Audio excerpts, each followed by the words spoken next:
Hello everyone. In the previous class, we've discussed the issue of tax incidence, namely who bears the economic burden of the tax. We saw that the law cannot determine it. Market forces do through changes in prices. We've then defined and explored the notion of progressivity. We distinguished between marginal and effective tax rates, understanding that the policymaker should aim to lower marginal tax rates as much as possible, as they distort taxpayers' decisions, most notably regarding work. In this class, we're going to see that marginal tax rates exist not only in the income tax, but also in welfare programs that are limited to low-income people. The loss of entitlement to a welfare benefit due to an increase in the resident's income from work is essentially identical to an income tax. And the rate at which the benefit is lost, phased out, due to the increase in the income from work is a marginal tax rate. Welfare programs are often means tested. By means testing, I refer to welfare that is provided only to people with low income. If someone has an income above a certain threshold, he ceases to be eligible for the welfare transfer, which could be either in cash or in kind. Welfare programs are often means tested because the government wishes to target the benefits to those who need them the most, and views transfer to people whose income is above that certain threshold to be wasteful. Preventing such waste allows greater transfers to those who really need the money. I think that this is a wrong way to look at the tax and transfer system. It assumes that we cannot increase the tax rates, and it views the tax as separate from the welfare benefit.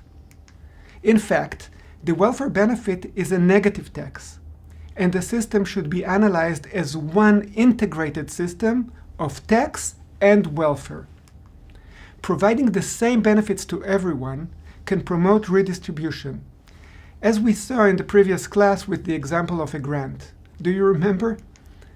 The fact that the grant is paid in dollars, whereas the tax is paid as a percentage of income, results in an increasing effective tax rate, namely redistribution.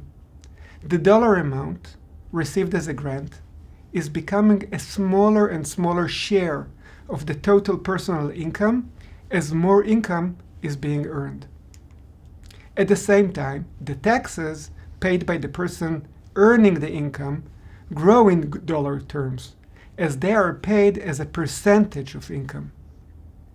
To understand this, think of the following example.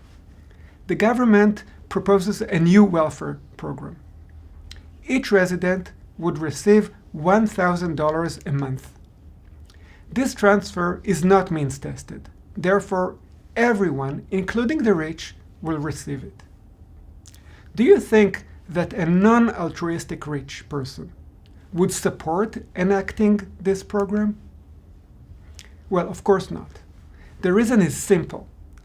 This new welfare program will cost a lot of revenue, a lot of money. This revenue will be raised in taxes.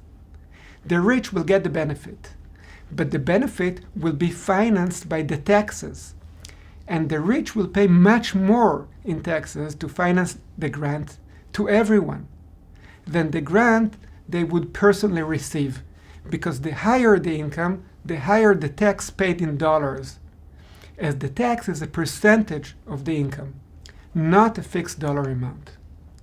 Anyway, in reality, we do have lots of means-tested programs.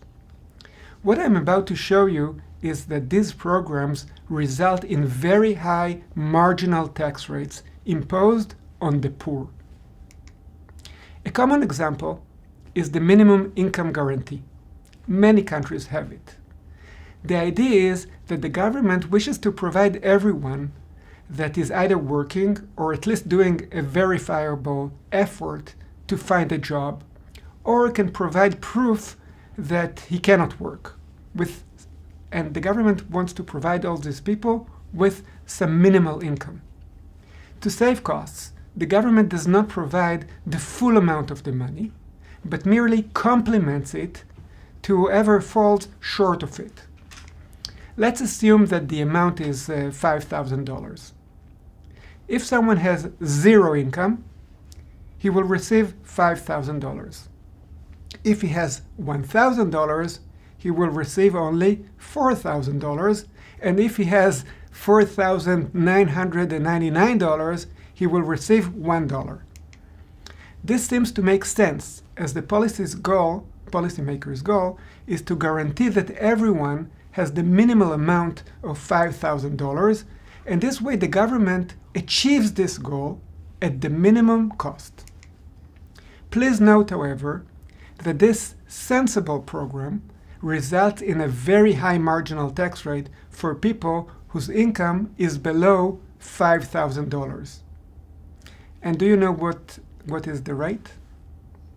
Well, that's right. It's 100% tax rate.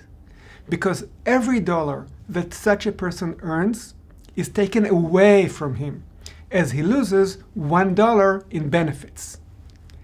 This creates disincentives for low-income people to earn or report earning income. This is no different from a regular income tax. Fundamentally, it's exactly the same. You earn income and the government takes some of it away. Money is money, so it does not matter which money the government took away from you. Some percentage of the money you have just earned, or some benefit that you were eligible for, and due to the income you have earned, you are not eligible to it anymore. It's exactly the same. People do not necessarily see the loss of eligibility for a benefit and an income tax as being the same. They do not use the term marginal tax rate. But the two have exactly the same effects on their behavior, which is what counts. The marginal tax rate provides negative incentives to work, to earn that extra dollar, or to report the income. Low-income people do not need to think about it as a tax. It doesn't matter what they think, it matters how they behave. What matters is that it affects them exactly as the marginal tax rate does. Low-income individuals are also very much aware of how much income they have at their disposal, as they need every little bit of it. And if they work, but end up with the same income, because the marginal tax rate is 100% due to the loss of benefit, or with very little additional income because the marginal tax rate is high, as their eligibility to the benefit is gradually taken away with the increase in their income that they earned, they will notice it. It will affect their behavior. Some means-tested welfare programs entail marginal tax rates even higher than 100%.